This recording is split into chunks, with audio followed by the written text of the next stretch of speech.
저도 아까 김상욱 선생님 말씀하신 것처럼 확률이 엄청나게 적은 일이어야 된다. 이거는 분명하고 그렇죠. 네. 또 하나는 이제 그 사람들의 마음에 어떤 기쁨을 줘야 된다.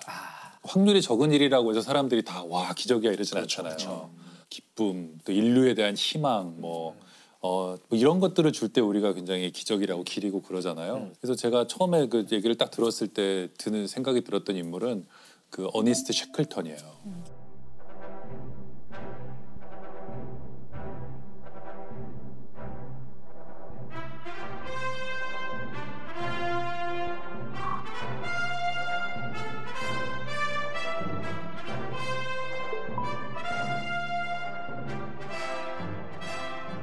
근데 이분은 원래 남극을 아주 젊었을 때 갔어요. 28살에 남극을 그 유명한 스콧 타고 갔거든요. 근데 갔는데 실패하고 돌아왔죠. 근데 이분은 남극에 뭐가 있는지 두 번째로는 이제 스콧 아니라 자기가 자발적으로 또 해가지고 또 자기가 탐험대를 조직해서 남극을 가요. 근데 탐험대를 조직하는 게 그 천문 그거랑 되게 비슷해요. 펀딩을 해야 돼요. 사람들이 돈을 크라우드 펀딩. 크라우드 펀딩을 해서 막 소액 헌금한 사람도 있고 막 기부도 받고 부자들 만나면서 설득해야 돼요.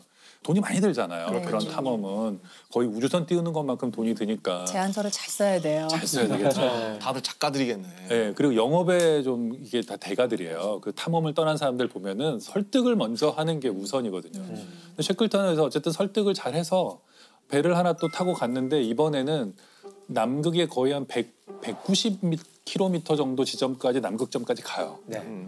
그 정도면 거의 서울에서 한 대전 뭐 좀 그렇죠. 넘어가는 그 정도까지 얼마 안 간다니까 탐험이라면 거의 다 간 셈이죠. 근데 셰클턴은 안 되겠다 돌아가요. 왜냐하면 식량이 떨어지고 그래가지고 돌아와서 눈물을 머금고 돌아오거든요. 돌아오는데 스콧 경은 그 다음에 이 사람 다음에 가요. 네. 스콧 경도 역시 남극에서 노렸잖아요. 근데 스콧은 남극에 못 간 줄 아는 분들이 많이 계세요. 스콧은 남극에 가긴 갔어요. 네. 또 스콧이 왜 사람들이 이렇게 비극적이라고 생각하냐면 남극에 갔더니 방금 전에 다녀가신 분이 계신 거예요. 그게 노르웨이의 아문센이에요. 그래, 그러니까 남극점을 처음 간 사람이 아문센 아니에요? 아문센이에요. 맞아.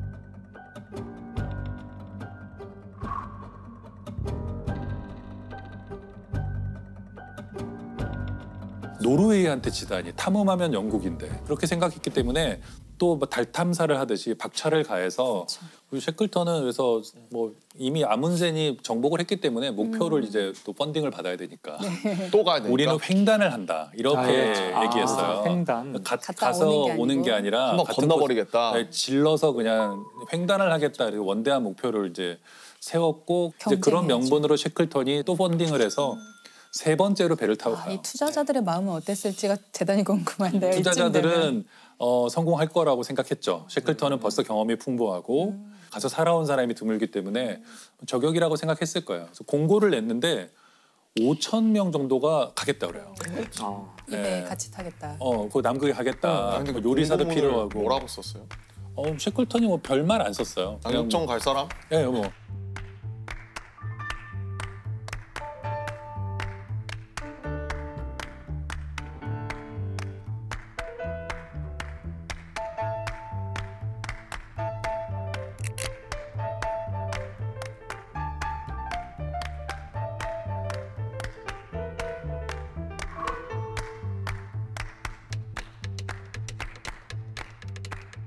세 번째 탐험을 떠나는데 뭐가 문제였냐면은 그 부빙이라고 하는 거, 그러니까 얼음덩이들이 떠댕기잖아요. 남극까지 가지 못하고 그 어디선가에 거기에 갇혀요. 네. 갇혀가지고 배가. 배가. 그 얼음 사이에 갇혀서 거의 한 10달 정도를 얼음에 갇혀 있어요. 어디도 못 가고. 도착도 못 하고?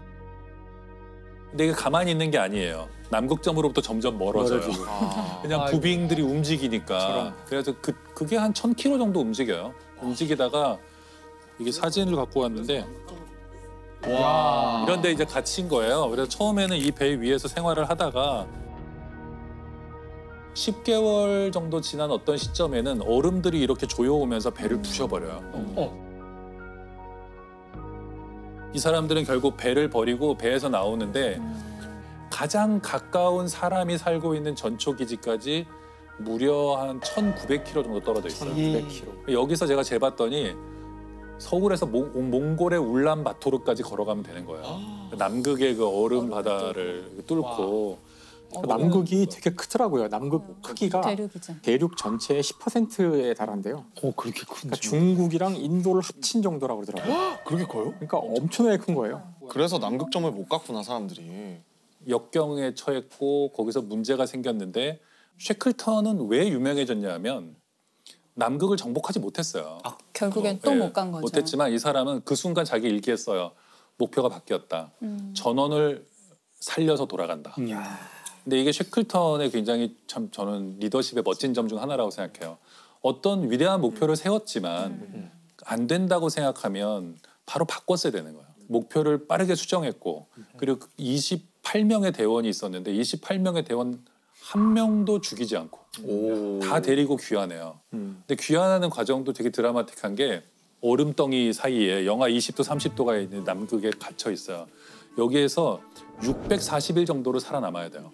몇 달 동안 똑같은 사람들과 정말 냄새나는 텐트에서 이렇게 살아야 된단 말이에요.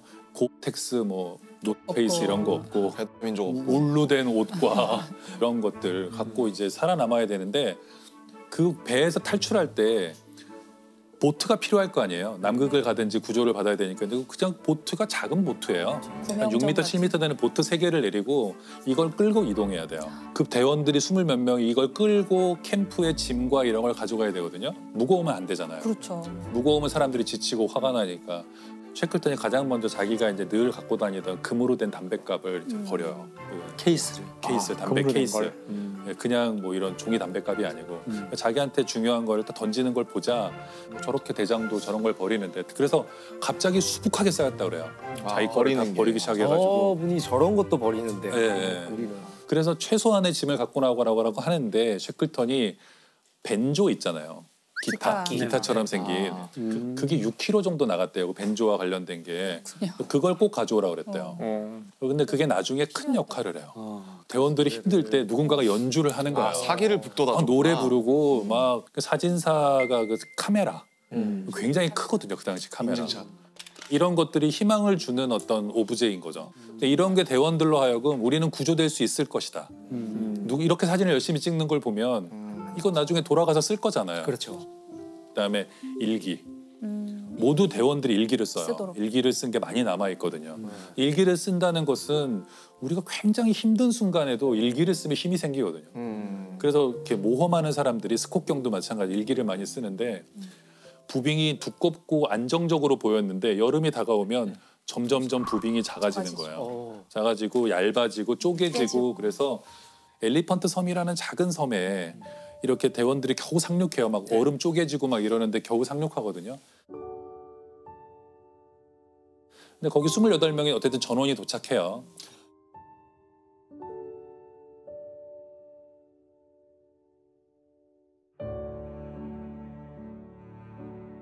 물론 자기가 가요. 네. 내가 가겠다 하고 6명의 이제 말하자면 결사대를 뽑죠. 이 아까 그 배를 타고 1200km를 배를 타고 갈 사람. 가는데 허리케인 수준의 바람이 분다고 나오거든요. 남극해에는. 저걸 그걸 타고 뚫고 가서 그건 마치 화살을 쏴서 날아가는 어떤 그 새를 맞추는 거랑 비슷한 그런 항해인데 가겠다. 그 6명을 데리고 가서 결국에는 그 사우스 조지아 섬이라는 데 도착해서 배를 끌고 자기를 기다리고 있는 선원들한테 가거든요. 근데 그 선원들이 넉 달, 5달 동안 반드시 돌아올 거라고 믿고 거기를 이탈하지 않아요. 걔네도 배가 2척 있었기 때문에 갈 야, 수도 우리도 있었는데. 가자. 우리 잊어버린 것 같아. 이럴 수도 있잖아요. 근데 쉐클턴을 기다려요. 그래서 쉐클턴이 돌아와서 이 사람들을 다 구하고 돌아가요.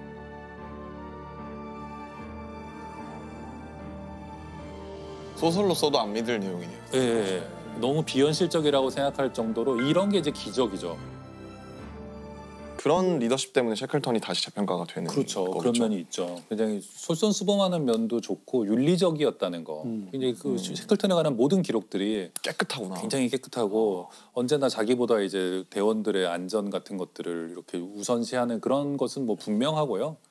저는 이제 거기에 또 하나가 있다면 대원 하나하나가 다르다는 것을 알고 그 대원 성향을. 하나하나의 성격을 열심히 관찰하고 쟤는 ENFP다. 뭐 INFP 그런 식으로 그리고 얘는 약간 좀 불화를 일으킬 것 같다. 좀 잘난 척이 심하다. 자기 텐트에서 재웠어요. 다른 대원들에게 불화를 일으키지 못하도록. 그럴 수 있으니까. 또 얘는 별로 할 게 없네 그러면은 뭐라도 일을 맡겨줘서 할 일을 만들어주고 그냥 무조건 나쁜 사람은 없잖아요. 그렇죠. 상황에 안 맞는 사람도 있는 것이고 지금 당장 뭐가 불만인 것도 있을 것이고 이제 셰클턴은 그거 하나하나를 다 이제 만족시키거나 아니면 그에 맞는 자리를 주려고 노력했고 또 하나 이제 제가 아까도 잠깐 말씀드렸지만 저는 문화 예술의 중요성 이런 걸 알았던 사람이라고 생각해요. 탐험가로는 벤조, 드물게. 글쓰기. 네, 그리고 네. 놀이. 왜 예술을 언제 했었냐면 사람들이 이거 탐험을 했다 그러면 맨날 이렇게 뭐 끌고 가는 것 같잖아요. 간 날이 며칠 없어요. 견디는구나. 견디는 거예요. 좋은 날이 오기를 기다리고 이럴 때 이걸 견디게 해준 게 이제 예술이고 그러니까 굉장히 힘든 상황이지만 연주하고 축구 경기 열고 그리고 뭐 음악 감상회 같은 걸 열어요. 축음기를 하나 또 갖고 갔거든요. 예, 크리스마스든 뭐든 억지로 막 기념일 같은 거를 다 찾아서 만들어요. 그리고 표류한 지 1년째 되는 날도 기념해요. 우리 기념일. 좋은 날 아니잖아요. 조난 기념일. 네, 이런 거. 야, 우리 드디어 표류한 지 1년 됐다. 또 먹자 이래가지고는 그런데 그 먹다 보면 그런 생각이 들잖아요. 어쨌든 1년 동안 살아남았잖아요. 그렇지. 그러면 순간적으로 기분이 좋아지잖아요. 대원들이 일체감을 느끼고.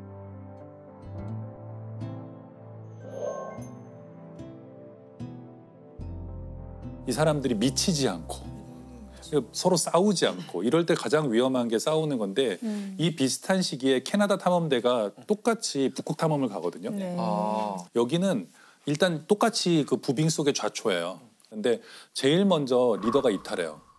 갇힌 지 얼마 되지도 난 않았는데 살겠다. 내가 구조대를 데리고 오겠다 그러면서 자기가 이탈하거든요. 근데 이 사람은 이탈해서 사라져버려요. 리더가 제일 먼저 이탈하자 남아있는 선원들끼리 서로 불신해요. 서로 파벌이 나눠지면서 반목하고 싸우고 죽이고 이래서 거기는 결말이 좀 끔찍했어요. 이걸 보면 셰클턴 같은 리더가 얼마나 중요한가. 그러니까 신뢰를 주기도 하지만 놀게도 해줬잖아요. 늘 웃음이 끊이지 않았다고 그러거든요. 대원들이 자기 성대모사를 막 하고 그러거든요. 근데 그냥 웃어 넘겨요. 이렇게 하도록 하게 뭐 이러면은 막 웃고. 저희도 애들이 방쇼피님 흉내 자주 냈던 것 같아요. 그러니까 뭐 음악 들으시면 특유의 동작이 나오는데 그걸 뭐 저희끼리 있을 때 뭐 그때 긴장 확 풀리지 않아요? 엄청 풀리죠. 네. 근데 앞에서 해본 적은 아직은 없는 것 같은데. 의외로 좋아하실 수도 있어요. 그러니까. 네. 누군가가 나에 대한 기록을 남긴다는 것은 미래를 생각한다는 거거든요. 맞아요. 희망이 없이는 일기를 쓰지 않아요. 맞습니다. 무감각과 무기력은 단지 방향을 못 잡았기 때문에 내가 지금 쓰고 있는 것이죠. 이것은 나에 대한 역사의 기록이기 때문에 나에 대한 애정이 있고 나에 대한 삶의 의지가 있는 거예요. 이거 굉장히 많은 사람에게 희망을 줄 것 같아요. 네. 왜냐하면 굉장히 지금 굉장히 힘들고 우울한 상황에 있는 사람이 만약에 일기는 쓰고 있단 말이에요.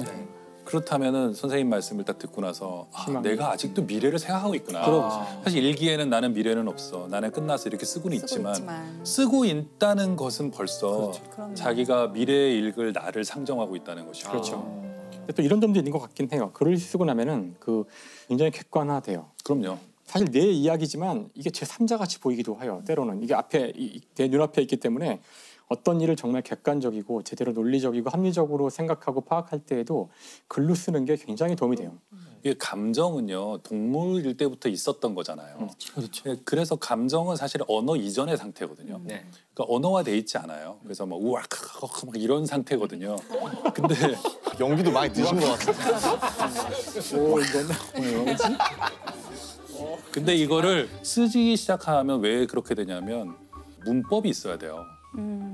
최소한의 문법은 법칙이. 로고스의 세계고 논리의 세계거든요. 주어가 있어야 되고 아무리 정말 격렬한 감정도 쓰는 동안에 문법을 지켜서 하다 보면요 그렇죠. 조금 정제하게 되죠. 정리해 보면 어쨌든 셰클턴의 리더십과 그런 것들이 이제 발휘된 부분이었는데 리더의 덕목 2023년 버전 뭐가 있을까요? 저는 셰클턴 같은 사람이 필요하다고 생각해요. 왜냐하면 앞으로 상당히 몇 년 어려울 것 같아요. 되는 일이 별로 없고 불황이 올 것 같고 세계 경제도 어려울 것 같고 그럴 때 목표를 적절히 수정하고 그것을 구성원들에게 설득하고 견디자. 한 몇 년 견뎌야 될 수도 있다 이렇게 얘기하고 대신에 그걸 견딜 수 있는 여러 가지 즐거움을 제공해주는 노래 리더. 앨범 들어야죠. 그래서 이런 정체기를 견디는 게 해주는 리더십. 저는 사실 또 한 가지 생각해 보면 누구나 자기 자신에게 쉐클턴이 되어 주어야 된다고 생각을 해요. 그래서 내가 어려움을 겪었을 때 나를 적재적소에 잘 쓰는 거예요. 나가서 너무 답답하니까 나가서 운동을 하는 게 나한테 도움이 될 수도 있고 앉아서 랩을 쓰든지 노래를 부르든지 하면서 나를 안정시키는 게 지금 최고의 할 일일 수도 있고 지금은 공부를 하는 게 뭐 최고의 할 일일 수도 있잖아요. 그런 누구나 자기 자신의 그 상황에 맞게 자기 자신한테 쉐클턴식의 리더가 돼주는 거 너무 중요한 시기일 것 같아요. 나를 찾아 떠나는 여행. 알쓸인자입니다. 다양한 나에게 자리를 마련해주고. 네. 뭐 사실 좋은 리더란 쉐클턴 책을 처음 읽을 때 나와요. 그들은 그 부빙에 갇혔다. 이거 뭐 굉장히 위험한 상황이죠. 그들의 행운은 유일한 행운이죠. 쉐클턴이 그들의 대장이었다는 것이다. 이런 리더를 만나는 건 정말 운명이 정해줘야 되는 일인 것 같아요. 전원 살려서 돌아간다. 그거 지켰잖아요. 낭만 있다 진짜. 멋있다. 멋지다. 최고의 행운 쉐클턴. 네. 근데 너무 멋있다. 네. 최고의 영웅은 쉐클턴이 대장이었다는 것이다. 네네. 그들에게 행운인 것은 쉐클턴이 대장이었다는 것이다. 의미를 찾는 인간. 빅터 프랭클이라는 분은 실은 많이들 알려져 있어요. 이분이 1905년에 태어나서 1997년에 돌아가셨거든요. 아 그래요? 자기의 체험 수기를 쭉 일기 형식으로 써요. 책의 제목은 죽음의 수용소에서라고 우리는 번역이 돼 있어요. 정말 아무런 희망이 없는 상태. 아무런 희망이 없는 상태에서 왜 내가 살아야 되는가. 그래서 그것을 이제 책으로 써서 전 세계에서 가장 많이 읽힌 책 중에 하나고.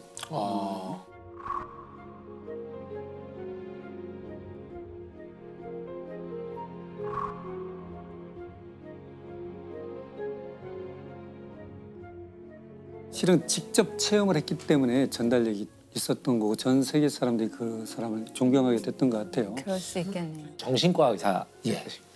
이 사람은 의미치료라는 걸 만들어내거든요. 의미치료란 어쩔 수 없는 상황들, 아무것도 못할 때 가치를 부여하지 않으면, 의미를 갖지 않으면 생존할 수 없다는 겁니다. 항상 최악의 상황인데도 불구하고 앞으로 무언가를 해야 될 그 의미를 줬을 때 이들은 생존하더라는 거죠.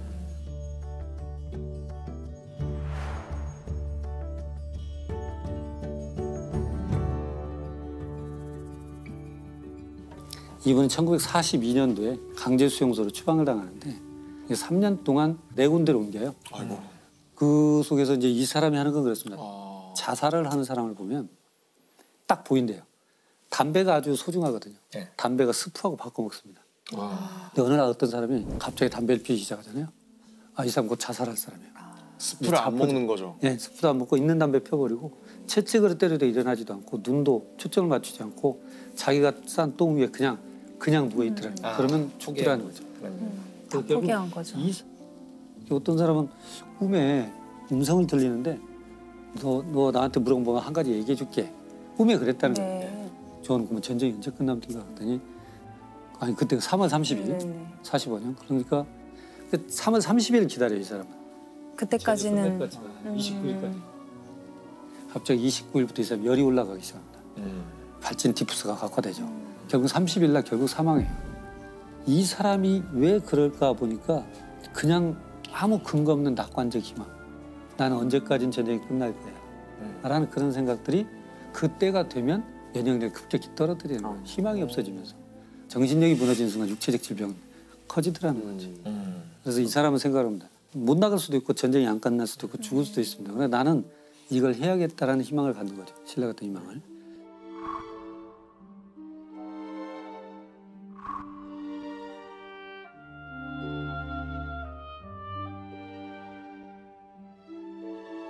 깨알같이 씁니다. 기억나는 대로. 이걸 기록을 하고. 그래서 가끔 뭐 이렇게 뭐 영화나 뭐 이런 소설 이런 데서 보면 뭐 그런 장면들이 나오죠. 뭐 수용소나 감옥이나 이런 데 안에서 그 주인공이 이 역경을 헤쳐나가는 것 자체가 희망을 가지는 것 자체가 소소한 목적이나 뭔가가 생기잖아요.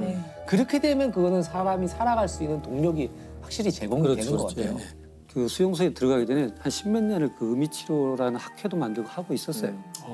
그런데 자기가 이제 그 수용소를 들어가서 직접 보는 거예요.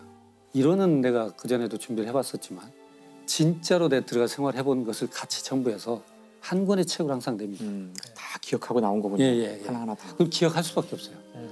And if there is a meaning to fulfill, if he's aware, if he becomes cognizant of such a meaning, he's ready to undergo tension, stress, and so forth without any harm being done to his health.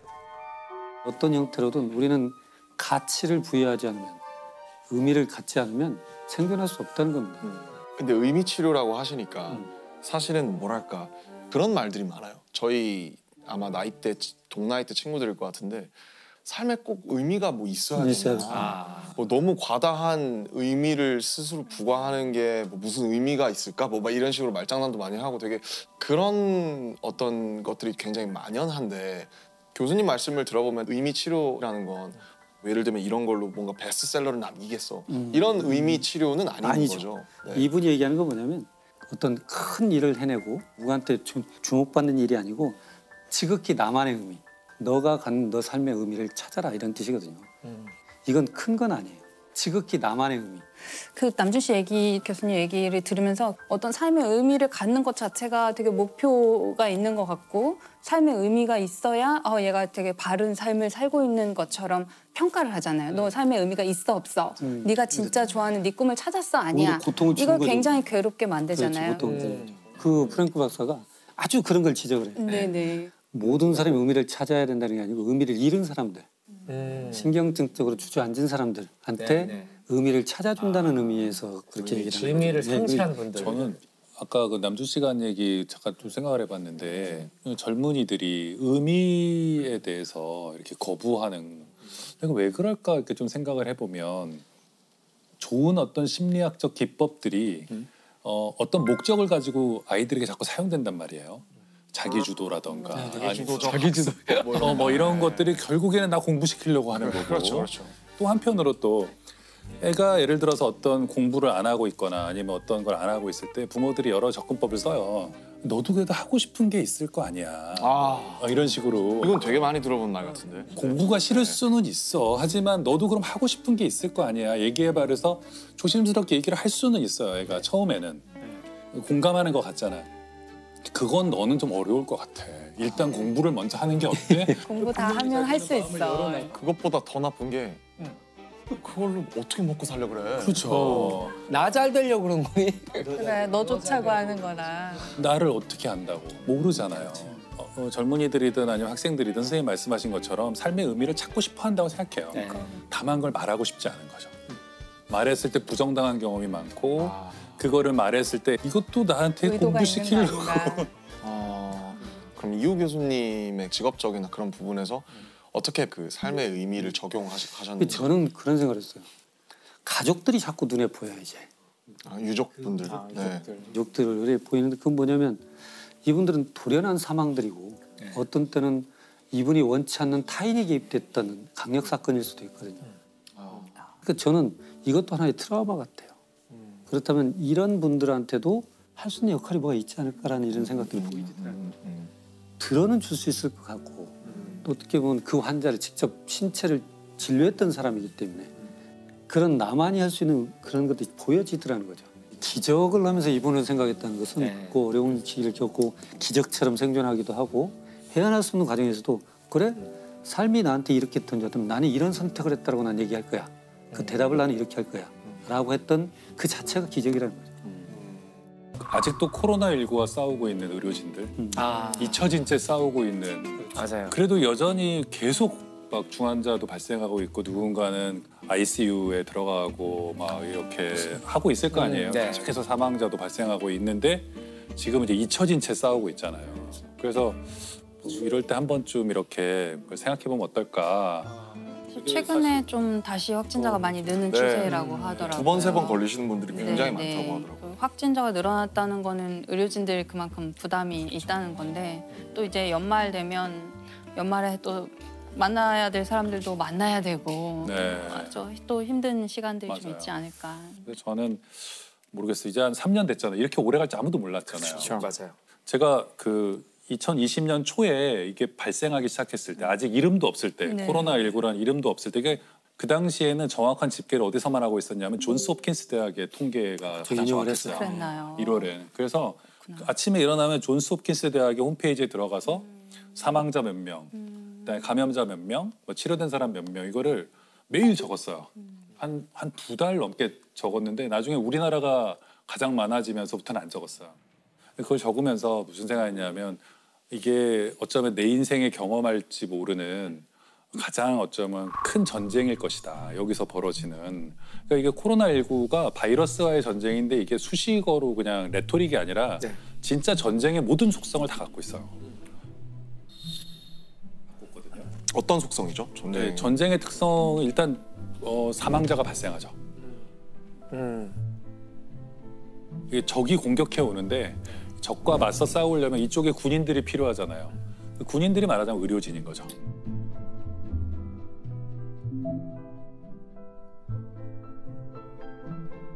그래서 초반에는 그래서 중국도 그렇고 의료진의 사망자가 많았어요. 전선에서 싸우니까 이 군인들이 처음에 이제 준비가 돼 있어야 되고 또 군수 물자가 필요하잖아요. 처음에 마스크도 없어가지고 우리가 막 마스크 매점 매석하고 그랬잖아요. 맞아요. 마스크 품절나고 그랬죠. 네. 그다음에는 탄약 같은 게 필요하잖아요. 네.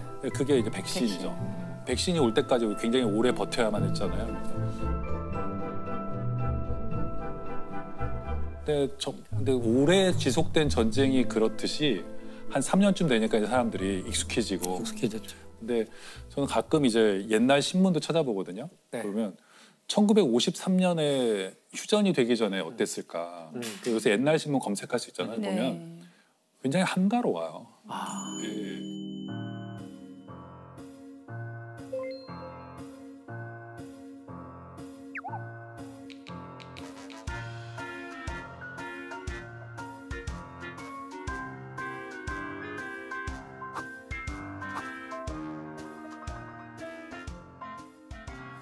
네, 그러니까 휴전선에서만 계속 일진일퇴의 공방이 벌어지고 있고 뭐 임시 수도인 부산이라든가 이런 데서는 일상이 회복되고 있었던 거죠. 네. 그래서 보면서 아이고 되게 비슷하다. 우리 지금 삶하고 어디선가는 서서히 무뎌지면서 이제 뭐 그냥 일상을 살아가고 있지만 뭐 어디선가 누군가는 계속 이제 그걸 직면하고 있는 거죠. 그리고 2020년에 겪었던 의료진들의 무슨 예를 들면 PTSD 같은 게 지금이라고 없을 리도 없잖아요. 그렇죠. 죽음에는 무뎌지지 않으니까 그들은 계속 어떤 심리적인 문제도 겪을 것이고 또 막 이런데 어쨌든 가장 큰 차이는 현재는 사람들이 별 관심이 없다는 거. 그래서 뭐 그분들을 이렇게 뭘 얘기를 하고 싶었어요. 저도 그쯤에 이제 저희 가족분이 아프셔가지고 이제 그 코로나로 그런 건 아니었는데 종합병원 진짜 전쟁터였어요. 내가 보호자인데 왜 병실에 못 들어가냐부터 시작해서 여기저기 싸우는 소리예요. 네. 근데 그 의료진들은 얼굴이 딱 봐도 이분들 잠을 못 잤어요. 그렇죠. 머리도 다 엉망이고. 그런데 와, 나 같으면 못하겠다. 나 같은 직업이 저거라도 아직도 현장에서 고생하시는 분들이 굉장히 많이 계시죠. 그러게요. 코로나19 초기에는 그 의료진의 자녀들을 학교에 등교시키지 말라는 그런 게 뭐 여러 나라에서 보고됐어요. 너 엄마가 간호사잖아. 그러면 환자들이랑 너 접촉할 환자 거잖아. 했으니까 오지 마. 그러니까 그래가지고 의료진 집에 아예 못 갔었어요. 네. 집을 못 들어가는 거예요. 집에서 좀 안 그 왔으면 병원에 좋겠다. 입원 환자 있다면서 못 오고. 그러니까 전쟁 중인데 군인들을 우리가 탄압하고 군인 자식들을 집에서 막 그 오히려 혐오하고 그러는 거죠. 그 공포를 느꼈던 것 사람들이 같아요. 두려우니까 계속 그렇게 찾는 거죠.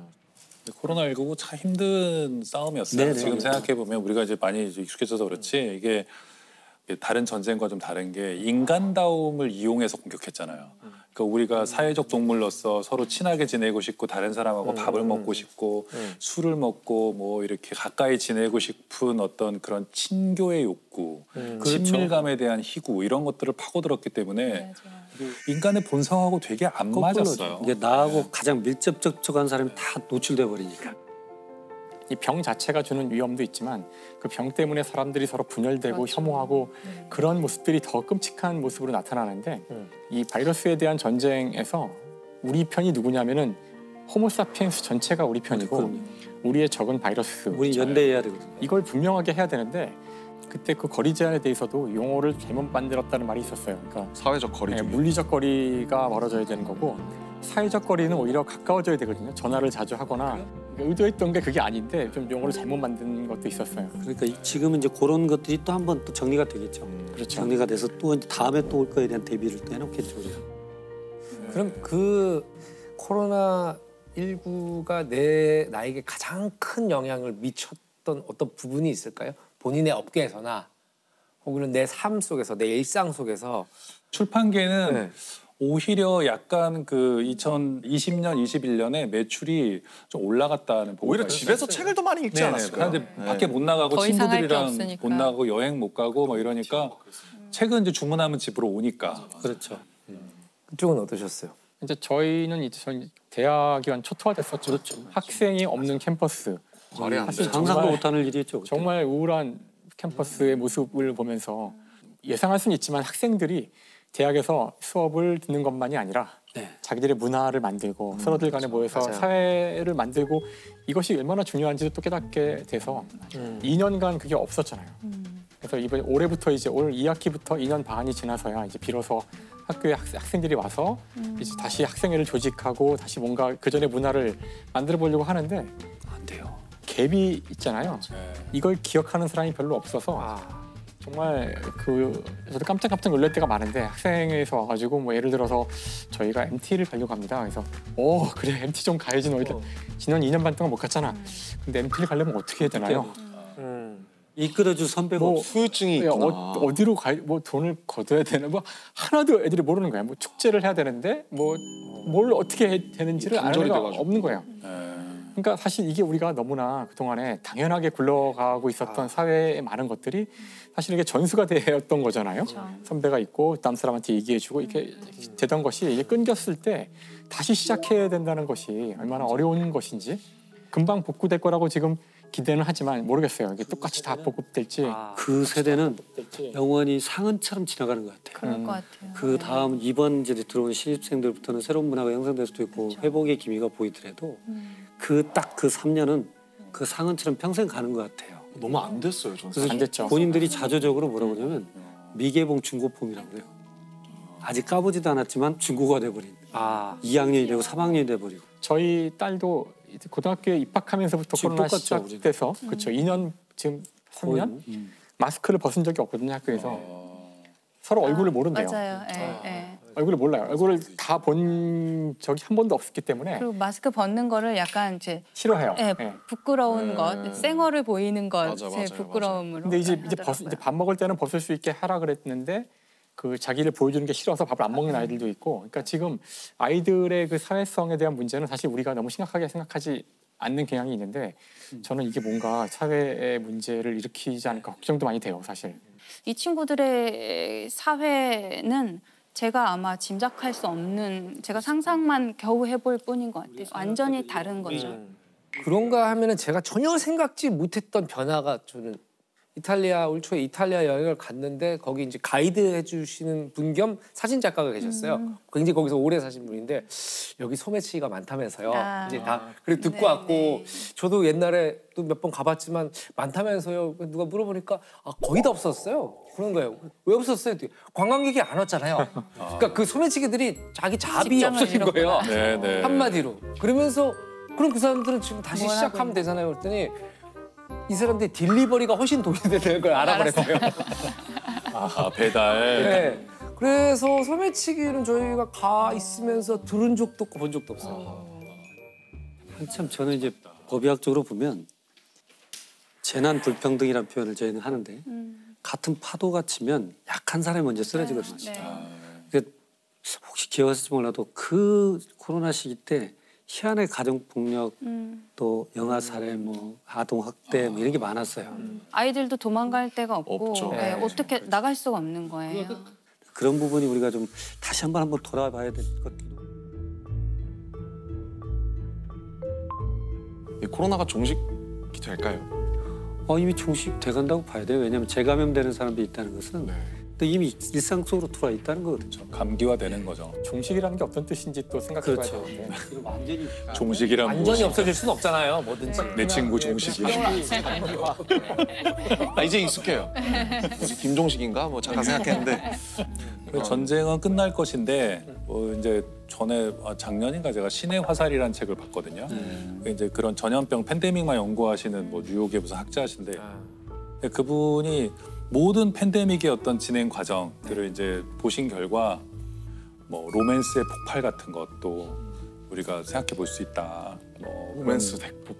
네, 로맨스 그러니까 사람들이 전쟁 이후에는 갑자기 사랑을 더 많이 런던도 2차 세계대전 때 폭격받은 뒤에는 네. 그 폭탄 떨어진 뒤에 일상적 생활을 하더라도 살아남았다라는 그런 생각들이 환희가 있으니까. 역으로 그런 더 평범한 생활을 하더라는 거죠. 그리고 결혼도 많이 하고 또 애도 많이 낳고 뭐 이랬었는데 이번에도 그게 반복될지 좀 한번 지켜봐야 될 것 같아요. 이번엔 살아남았다는 느낌은 좀 덜하지 않아요? 네, 그죠.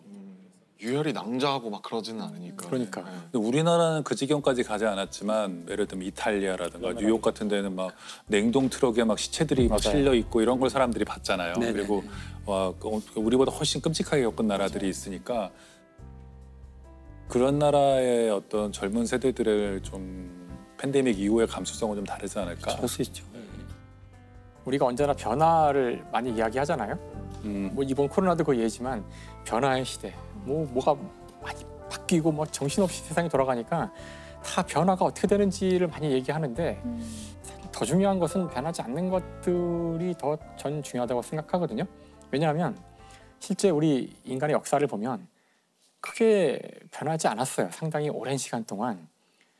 변화가 중요해진 것은 19세기 산업혁명 때부터 그런 거지.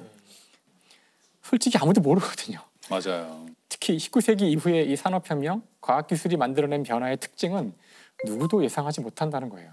맞아. 왜냐하면 이 과학기술은 그 속성상 그 이전에 존재하지 않았던 것들이거든요. 맞아요.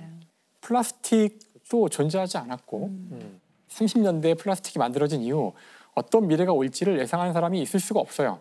이건 존재하지 않았던 물질이거든요. 결국 이 물질이 세상을 뒤덮을 지경까지 왔는데 아무도 몰랐죠. 따라서 이 변화를 예측한다는 게 얼마나 무모한 짓인지 때로는. 그렇다면은 오히려 변하지 않는 거를 먼저 챙기고 변하지 않는 것들을 다 챙기고 나면 사실 변하는 걸 찾기도 쉽거든요. 맞아요. 저는 결국에 코로나를 비롯해서 어떠한 장벽이 우리에게 닥쳐오더라도 결국에 바뀌지 않는 거는 우리 인간은 인간을 사랑하고 있다는 것 같아요. 우리는 서로를 필요로 하고 서로를 도우려고 하고 서로가 서로에게 좋은 도움의 손길을 계속 잡아주는 존재들이기도 했고 그건 어떤 어려움이 있더라도 우리 인간이 인간을 생각하는 마음은 아마 바뀌지 않을 거라고 생각해요.